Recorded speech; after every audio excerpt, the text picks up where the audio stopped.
Hello guys, நேற்று நான் ஒரு பிக் ஷாப்பில் வந்து ஏமாந்துட்டேன். அதுதான் உண்மை. ஆக்சுவலாக என்னென்னா, என்னோடய பைக்குக்கு வந்து சைட் மிரர்ஸ் தான் வாங்கலான்னு போனேன். ரொம்ப நாளாக சைட் மிரர்ஸ் மாட்டணுன்னு வாங்கிட்டு வந்துட்டேன்.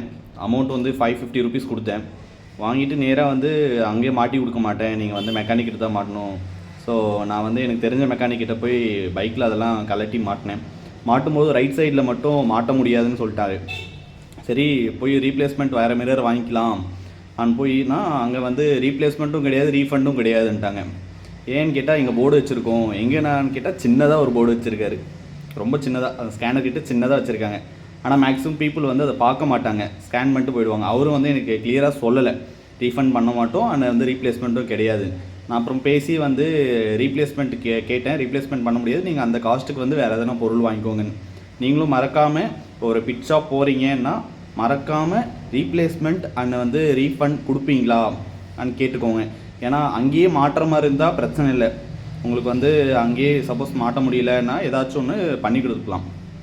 இல்லை நீங்கள் வந்து வெளியே தான் எடுத்துகிட்டு போய் மாட்டுறீங்கன்னா கண்டிப்பாக ஒன்று ரீப்ளேஸ்மெண்ட் அண்ட் ரீஃபண்ட் கொடுப்பீங்களான்னு கேட்டுக்கோங்க. நான் வேறு வழியே இல்லாமல் க்ளவுஸ் வாங்கிட்டு வந்தேன். இது வந்து ப்ரோ பைக்கர்ஸோட க்ளவுஸ். இது வந்து ஆன்லைன்லேயே 250 350 ரேஞ்சஸில் எடுத்துகிட்டு இதை நான் ஒரு 450 கொடுத்து வாங்கிட்டு வந்தேன். எனக்கு ஒரு 100 ருபீஸ் லாஸ் தான். அண்ட் வந்து ஒரு செயின் லூப் வாங்கிட்டு வந்தேன்.